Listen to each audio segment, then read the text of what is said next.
تم کبھی نماز جمعہ کو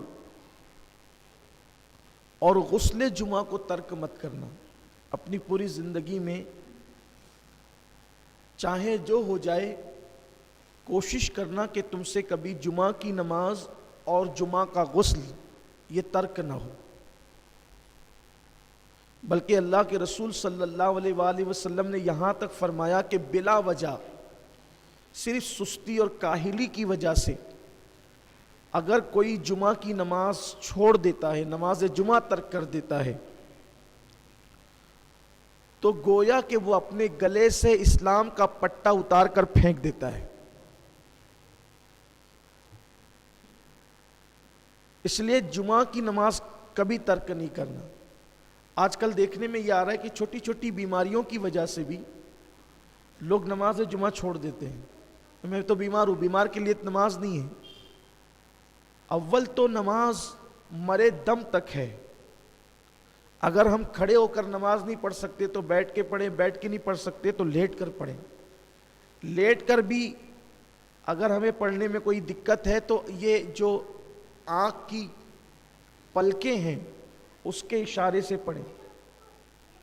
اسی لیے آپ دیکھیں کہ انسان کے جب سارے اعضاء ناکام ہو جاتے ہیں تو آخری تک کی آنکھ کی پلکیں کام کرتی ہے تاکہ آپ اس کے اشارے سے نماز پڑھ سکیں. چھوٹی چھوٹی چیزوں میں لوگ نماز جمعہ کو چھوڑ رہے ہیں. اور یہ چیز بھی بڑی بھیانک ہے کہ جمعہ کی نماز کے لیے مسلمانوں پر یہ لازم اور واجب ہے کہ جب اذان جمعہ ہو، اذا نودی للصلاۃ من یوم الجمعہ فاسعوا الی ذکر اللہ وذروا البیع، کہ جب تم اذان جمعہ سنو، تمہارے کانوں میں جمعہ کی اذان پہنچے تو اپنے کاروبار کو بند کر دو اور اللہ کے ذکر کے لیے مسجدوں کی طرف دوڑ پڑو. جمعہ کے دن حکم ہے کہ آپ جس مسجد سے جمعہ کی نماز پڑھنا چاہتے ہیں، جس مسجد میں پڑھنا چاہتے ہیں، اگر اس مسجد کی اذان کا وقت ہو جائے تو آپ کو اس وقت کاروبار چھوڑ دینا لازمی ہے. یہ جو خطبے تک لوگ آتے رہتے ہیں نا، یہ بدترین بدعت ہے. دور رسالت میں ایسا نہیں تھا. اور قرآن کا حکم یہی ہے کہ جب اذان جمعہ سنو سب چھوڑ کر کے مسجد کی طرف دوڑ پڑو اللہ کے ذکر کے لیے. تو سیدنا ابو ہریرہ رضی اللہ تعالیٰ سے میرے آقا صلی اللہ علیہ وسلم نے فرمایا کہ غسل جمعہ کبھی ترک نہیں کرنا اور نماز جمعہ کبھی ترک نہیں کرنا. لقمان حکیم نے بھی اپنے بیٹے کو کہا تھا کہ بیٹا کبھی جمعہ کا غسل نہیں چھوڑنا. یہاں تک روایتوں میں آیا کہ جو مسلسل غسل جمعہ کرتا ہے اللہ اسے 70 بیماریوں سے اور بلاؤں سے محفوظ فرماتا ہے. اور حدیث پاک میں یہ بھی آیا ہے کہ جمعہ کا جس نے احترام کیا، جس نے جمعہ کی تعظیم کی اور شب جمعہ میں جس نے سنت مصطفیٰ کے مطابق وظیفہ زوجیت ادا کیا اور پھر اس نے غسل کیا اور خوشبو لگا کر وہ مسجد کی طرف چلا تو ہر قطرے کے بدلے میں اللہ تعالیٰ اسے 1 سال کی عبادت کا ثواب عطا فرماتا ہے.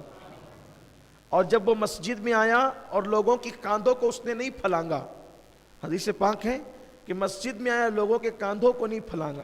لوگوں کے کاندھوں کو نہیں پھلانگے کا مطلب یہ ہے کہ لوگ بعد میں آتے ہیں اور آگے آگے گھسنے کی کوشش کرتے ہیں. یہ بھی منع کیا گیا ہے.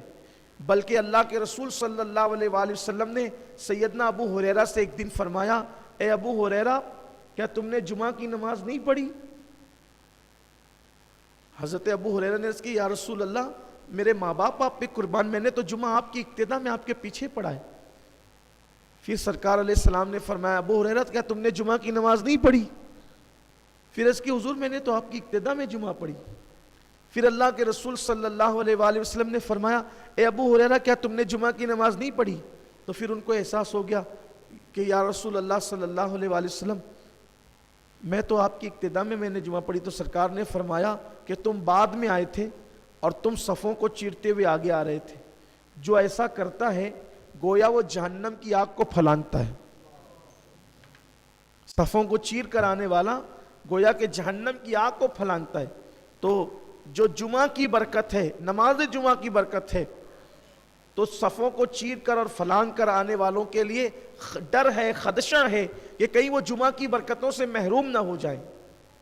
اس لیے بعد میں آنے والوں کے لیے ضروری ہے کہ ان کو جہاں جگہ ملے وہ وہیں بیٹھ جائے، صفوں کو نہ پھلانگے۔ اور پہلے آنے والوں کے لیے ضروری ہے کہ وہ آئے تو اولین صف میں بیٹھے، تاکہ پیچھے سے آنے والوں کو پھلانگنا نہ پڑے، ورنہ وہ جمعہ کی برکتوں سے محروم رہیں گے۔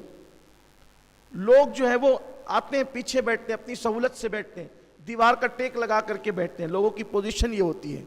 تو اس لیے جب جمعہ کی نماز کے لیے آؤ تو صفوں کو پھلانگ کر مت آؤ، جہاں جگہ ملے وہیں پر بیٹھ جاؤ، اور جو پہلے آئے وہ آگے آ کر کے بیٹھے۔ اللہ کے رسول صلی اللہ علیہ وآلہ وسلم نے فرمایا کہ اگر لوگوں کو پہلی اور اولین صفوں میں بیٹھنے کی فضیلت معلوم ہو جائے، لوگوں کو پہلی اولین صفوں میں بیٹھنے کی فضیلت معلوم ہو جائے تو لوگ مسجد میں قرآن اندازی کرنے لگے کہ پہلی صف میں کون بیٹھے گا، اور بلکہ یہاں تک فرمایا کہ لوگ مسجد میں تلوار نکالیں گے پہلی صف میں بیٹھنے کے لیے اگر ان کو صف اول میں بیٹھنے کی فضیلت پتہ چل جائے۔